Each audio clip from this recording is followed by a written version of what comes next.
We're about to get into it on the night, guys. We have Dre with Love Crossing Borders in the house. And we're going to talk about a condition, something that many men that are in the business of world travel is doing. They're messing up the ecosystem. In the clinical world, we talk about something called a homeostasis. A homeostasis simply means where there's balance. But because so many men are victims of she-covery, they're traveling abroad with the imprint of Americanized indoctrination into their psyche or embedded in their psyche. And when they go to countries like Colombia, Brazil, DR, whatever, they overcompensate because they have over-identified in America instead of them standing in power. So Dre, an expat that's married to a beautiful Colombian woman, we're going to be talking about why it's important that men get over she-covery. As a clinical therapist, I tell clients that they have to uncover so that they can recover. But you can't uncover and recover if you're dealing with the veneer of she-covery. So guys, without further ado, my man Dre's in the house, and we're going to kill the game on the night because me and Dre always kill the stream. Me and Dre always kill the stream. That's Morpheus. And so Dre's going to be interviewing me, because, Dre is an expat. He is in Colombia. He has a beautiful Colombiana wife. And Dre's going to be asking me questions from a clinical perspective, but also we're going to piggyback on one another on why, to the men that are American, that are looking for foreign wives, it's important that you're not googly-eyed and that you're not over-identifying with women in general, messing up ecosystems that can not only be deleterious to them, but also deleterious to yourself. So Dre, tell the audience who you are, man. We've done a lot of shows together, brother, but I want you to reintroduce yourself and why this conversation is so important in your opinion.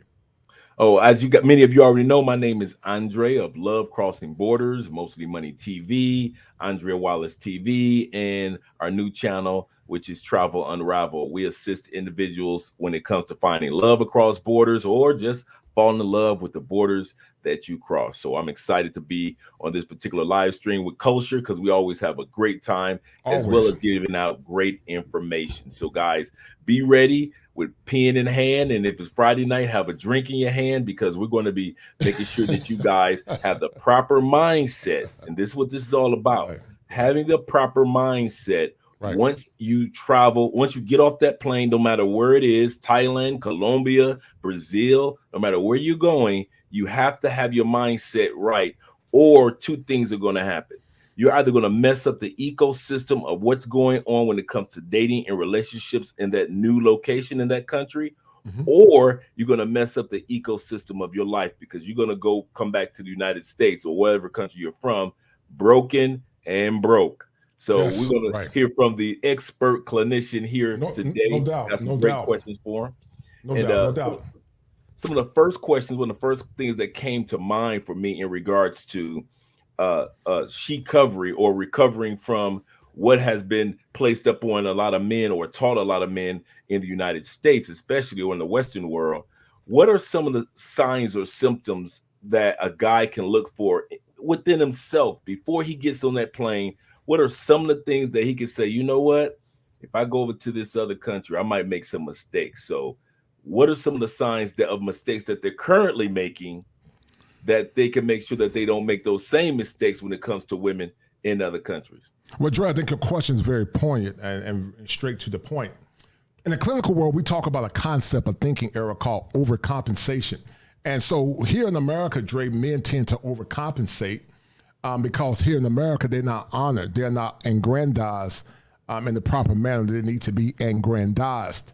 And because of that, they overcompensate. So they overcompensate because they feel like that they have to do the same things that they did here to get a woman, and they go abroad and do the same thing, which in essence make them not being ready to stand in power. Dre, I've said before several times in the past that she only respects power and strength. The gospel said that she would have a desire for her husband, but he would rule over her. It's in the psyche part of what theologians call original sin. That many women want power in the relationship, and it's part of the fallen nature of men and women. We all have fallen natures. So it's in her nature to have power, and sometimes she's exhibiting that power from an unconscious perspective. But you got to be calibrated, men, and I'm speaking this to you passionately because what me and Dre are doing, we're doing this for expats that are planning to get wives in the future. You guys have more or less said over and over again that you're tired of the American scene. Modern women in the West do not exemplify feminine demure or beauty or cooperation. And so I want to get you guys ready because, you know, I've always heard the saying that an ounce of prevention is better than a pound of cure.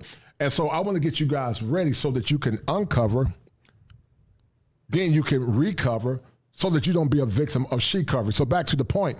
Once again, Dre, they overcompensate. And so once again, when they go abroad, they think it's incumbent upon them to relinquish or give or render to that woman the same thing that they did to many women here in America, which in essence will put them in a state of not being in power, but being drained socially and financially. It's amazing that you would use the term overcompensate because being here in all the other countries that I've gone to, you're absolutely correct. Because we had to have that peacock mentality in the United States. And for those that don't know, only the male peacock has the blooming feathers. The guys think, a lot of people think that it's the female that has those blooming feathers trying to attract the male. Actually, it's the opposite. The peacock actually is the male that's overcompensating, trying to get the attention of the females. The female peacock does not have all those flowers. It doesn't have the crown, doesn't have any of those things in which it uses to, in which the males use to kind of attract the women. A lot of times dudes use that same male peacock mindset and overcompensate. And so what ends up happening is, since you had to get spinning rims when you were in the 90s and early 2000s to attract women, even though you never saw those spinning rims because you were driving the car, you had to wear flamboyant colors. So you'd start buying Versace shirts and so forth, because even though they were ugly as can be, they stood out to women. You started wearing certain apparel and having a certain mindset, and now it's a habit. And we all know that we're all children of habit. So what I'm noticing over here, Kosher, is that they don't have their car here. Okay. They might bring a few Versace shirts or bright shirts over here, but most people don't wear those. But with the problem that I am seeing over here of overcompensation, they're still taking money and trying to make it rain. They're still overpaying for a good evening with the woman instead of just paying what the bill is or what the check is. Because they have that US dollar, they continue to overcompensate. Why do you think a lot of men just don't want to admit to themselves that before I get on that plane, I need to unlearn the or go not put myself, I have to have a moment of she-covery. In other words, recover from what I thought that she or the women in life wanted, and no longer be a part of that overcompensating. One of the biggest problems, so we're going to go back to this question. Why do you think men find it so hard to not overcompensate? I think some of it's embedded, Dre. Why do American men find it so hard not to overcompensate? Some of it is embedded in negative socialization. In the clinical world, we talk about something called nature versus nurture, right? And so nature is what you it's what you're born with. It's called the intrinsicity of a human being. We call it intrinsic motivation. But nurture is the socialization. So I think we have been negatively conditioned, but also negatively socialized to the point that it would be an affront to our ego to look ourselves in the mirror and say that I don't have to do that. Now remember, the masculine, Dre, is doing, right? But the feminine is being. So it's in our psyche to do. It's in our nature to do. And so it's counterintuitive to the psyche of the masculine to not think that I don't have to do. So we try to overfix it instead of letting it fix itself. Does that make sense? Absolutely correct. Absolutely correct. And I like how you say it's just our ego tells us that part of us that says, you can't tell me anything. You can't teach me anything. You can't show me anything. And so I know this. So when I get off the plane, I'll do what I want to do. You can't be an example of how to do it positively. I do it my own way with my own positivity. And I understand that. And Kosher and I agree. Enjoy your vacations or your trip, or if you're going to relocate to another country, enjoy it your way. That's why Right. you decided to leave the West, because Right. your life has been full of dictations, whether you were dictated on the job, whether your wife or girlfriend at home is trying to dictate you, whether it was in college or school, or whether it's the police department trying to dictate the direction of your life in little minute ways. We understand you don't need anybody else dictating you, especially when you're out there spending your own money having a good time. But there is a wise way of doing this, because if Right. you do not walk in She-Covery, which Yes. means to recover from having to overcompensate, Yes. realize, guys, overcompensation in many parts of the world can be dangerous. Yes. There are Right. situations in which many men have not made it back home safely, Yes. or actually didn't make it back home Right. because they were overcompensating. They were Overcompensating. trying Right. too hard. Instead of just having one date, I want to have 3 dates this evening. Instead of just being with one woman, I want to be with 3 women or 2 women. Like we said, do what you want to do, but realize that when you come to other countries, there is a danger in overcompensating. And that's what we're talking about this topic today, in regards to not getting caught up in what you were caught up in the United States. Do you agree, Coach, that there is a danger in overcompensating? Yes, yes, I do agree. I do agree, and that's why I think it's important for you and I to have these conversations. I think it's important for them to check with you before they go, if they decide to go to Colombia, to check with you for a consultation, but also to check with me as well. I count on the honor and the privilege, Dre, to serve and to impart knowledge and to young men and older men. This is something that I didn't have, but I think I've been commissioned by God to. For my time I'm left on this earth, to empower men, to help them stand in power. Because see, watch this, Drake, the churches are not doing it. The communities are not doing it, because see, Michael Jackson said it better than me. He said that they don't really care about us. That's what Michael said, and I think it's true.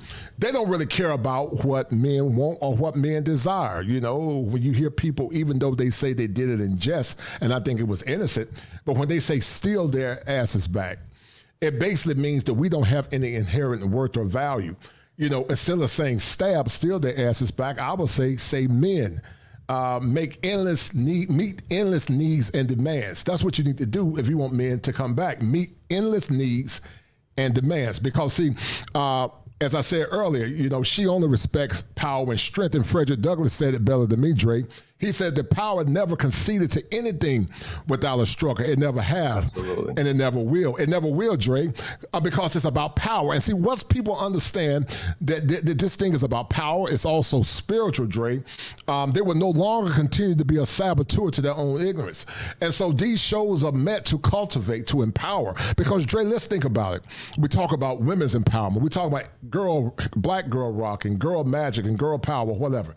But when do we say black boys rise? You know, when do we tell our young men and boys to adjust their crowns? We don't.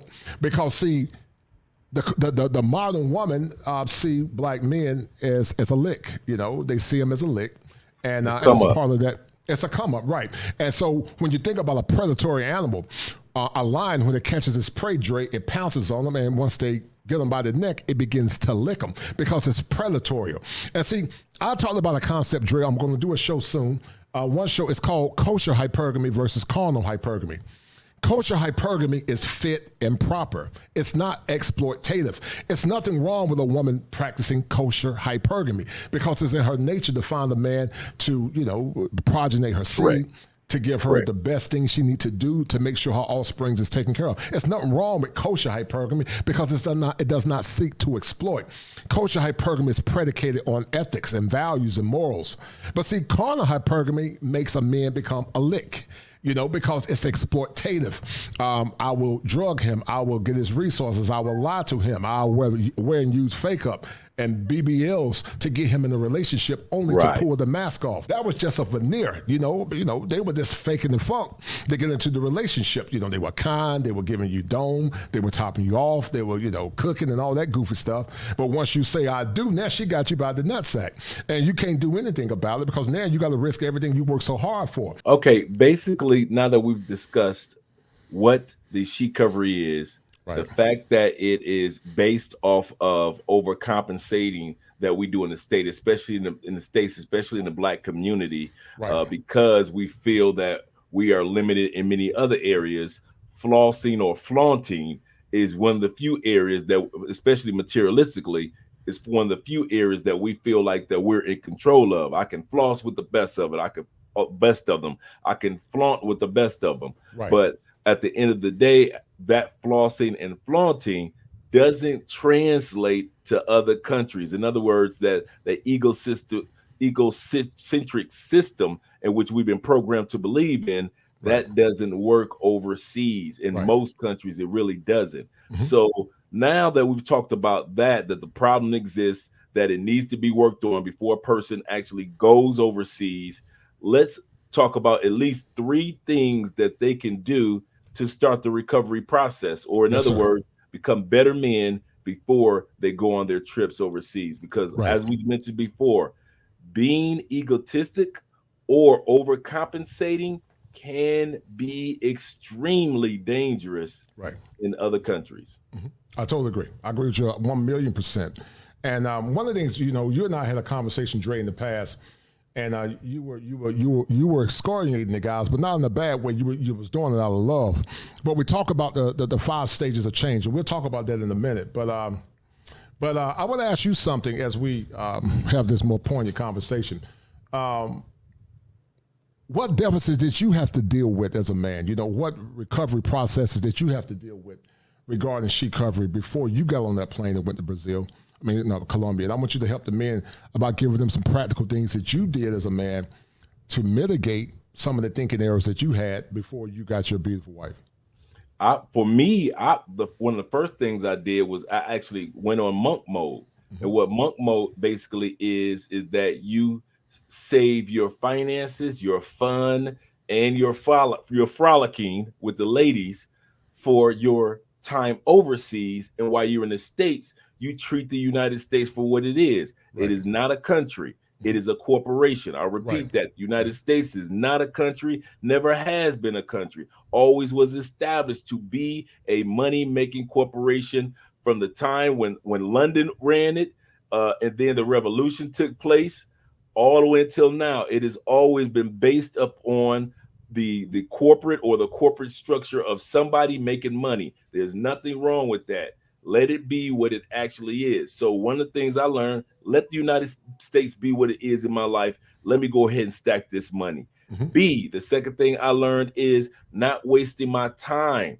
The 3 elements of life for a man is your money, your time, and your energy. The 3 elements of life for a man. So I knew that treat the United States for what it was, a corporation, and make my money, stack my money, invest my money. Number 2, with my time, I stopped wasting my time, whether it was with arguments with women, trying to impress women, trying to overcompensate to get a woman. Whatever it took, when you're going on monk mode, you sit back and say, hey, there are things about me I need to work on. I don't have time to overcompensate for somebody, time to be the sexual prowess for somebody. I just don't have time for it. So I started going to counseling with the time I would have wasted on, just using sex as a therapeutic tool. I start actually going to therapy. Let me find out what's going on with Andre, get this taken care of. Right. That's a good job. Excellent job. Good job. See what I'm saying? So so when we say reach out to Kosher Clinician, we aren't just saying it flippantly. This man is actually this is what he does. This is what he's going to school for. So make sure you reach out to him, because that's what I did. I reached out to somebody that could help me get Andre on track. There was nothing wrong with me financially. Had the big house and the big truck and a nice convertible in the driveway. In the state of Florida, I'm living the beach life. So on the outside, nothing was going wrong.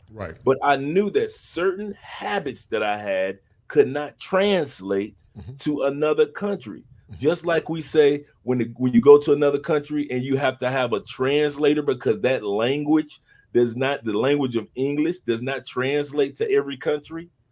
So it is with our behavior. Our behavior in the United States and how we act as men, you could get away with the United States to a certain extent. But I knew I couldn't get away with it in other countries. It just didn't translate in a safe way or in a a supportive or a way that would benefit me in the long run. Right. Overcompensating for me in Colombia only attracts the wrong people into my life. It's easy to do it in the States because everybody got a little something they flossing about. But you can't come to another country and floss because you will draw the attention of the wrong people in many countries. So I realized that I had to change it. So I had to change how I looked at my money and treated my money. I had to make sure that I changed how I used my time. The third element of every man is his energy. I had to make sure that my energy was on point. I couldn't be Andre from the east side of Detroit, not smiling, sitting back as a wallflower. I'm all thugged out. I was just doing a consultation with a guy today, Kosher, and the brother he's actually down here in Cali, Colombia, and he said, I'm having problems, Dre, when it comes to the ladies. I say, what is it? He said, the young lady I met, we're getting along, everything is fine. He said, I got one problem. I'm in Cali, Colombia, and I don't know how to move my hips. I say, yeah. I say, salsa music is a hip moving dance. I said, in the States, we are programmed to move our feet or move our upper bodies as men, but we aren't programmed to use our hips and sway and twist and spin. I said, so it is when it comes to our energy. Our energy has to change to sway with the global mindset that's out there, and not just having everybody being able to be understanding how we are as Americans. So realize that's one of the things that I had to understand. I had to use my energy to be able to accept whatever culture or mindset that they had in these new countries, and not to come down here and hit the gavel and say, but in America we do it like this, and in America we do it like that. I couldn't come down here with that energy. So because I didn't come down here with that energy, once again, all three elements of being a man: your money, your time, your energy. What I ended up doing is I had a better time because I knew to allow my energy to combine with the energies of the countries that I was going to. So those are the ways that I made it a lot better for me to actually not only visit places, but also relocate. Did Dre deal with She-Covery? And if so, I want you to tell the audience how or what She-Covery issues you had. But also, Dre, if you don't mind sharing, if it's not too personal, and you don't have to share if it's too personal, what did you learn about yourself when you were in therapy that you were dealing with? And I got an idea of what it is, but I'm going to let you tell us. I learned in therapy that through my family's lineage, we have addictive behavior disorder. We have so many people in my family that are alcoholics, that are drug addicted. You name it, my family's probably done it before. Now, fortunately, I was not addicted to drugs, but I was addicted to sex with so many different women. And to some men, they're like, "Oh man, that's cool. That's not an addiction." No, it sounds good until it starts to become problematic with the three elements of a man. It was interrupting how my energy was within myself. It was interrupting my time because I'm spending so much time with the ladies. I'm not spending time with myself creating. I'm going to say that again. You can spend so much time smashing gorgeous, beautiful, successful women that you fail to be as successful as you need to be, even if you're already a success. See, I was a success on the outside in the eyes of many. I live in the suburbs of Tampa. I got the big truck, big house, big car. I got the ladies. I got all the external things that most black men would actually want or desire to have. But the problem was I didn't have discipline when it came to the ladies. And I'm wondering, like, why is my time, my money, and my energy being used in a way that it is not benefiting me in the long run, in the bigger picture? I was thinking micro when it came to the ladies. Let me get her, them. And so I went to counseling and found out that addictive behavior disorder doesn't necessarily mean that you have to go to drugs, or you don't have to go to alcohol. You and your family are workaholics. Like, for example, this is why I have 4 or 5 YouTube channels where most people only have one. That's that addictive behavior disorder. So these are some of the things that I realized that were in me. But here's the kicker, Culture. Once I found out about that, it gave me the power. That knowledge gave me the power that once I got off the plane in Colombia, and I started getting in a serious relationship, I realized that I cannot go out and like some guys be with one woman. You know, I got Right. my side chick. No, no, no, no. Andre can't do that. Because Andre with this addictive behavior disorder will have side chicks, a side harem to that side harem. Right. And I Right. don't have, here's the kicker. Right. It sounds good once again to the eyes of many men. You got your main wife and you got your ladies. What's wrong with that, Dre? Once again, I'm wasting the three. How am I using the three Right. Right. elements Right. of manhood? Yes, sir. Three elements of manhood: money, energy, Mhm. and time. Mhm. And you can throw power off in there, but you can acquire power by either one of these elements. So what am I doing with those three elements? If I come down here to Colombia, I'm doing the, here we go, culture. I'm doing the exact same thing to overcompensate like I was doing in the States. Mhm. Now we're going back to the She-Covery. Mhm. So that's why I'm so at peace right now, because I went to and got help. I went and by finding out what was going on with me, not then, and now number two, not denying that that tendency is still in me and in my family, Mhm. and now realizing when that thing wants to rear its ugly head and distract me from using my three elements wisely, I know what to do. Mhm. But not that many men know how to do that, and that's why a lot of men end up falling on their faces as soon as they step on the steps of the plane. They just go tumbling down the plane steps and fall right on their faces in the new country, and they never get back up.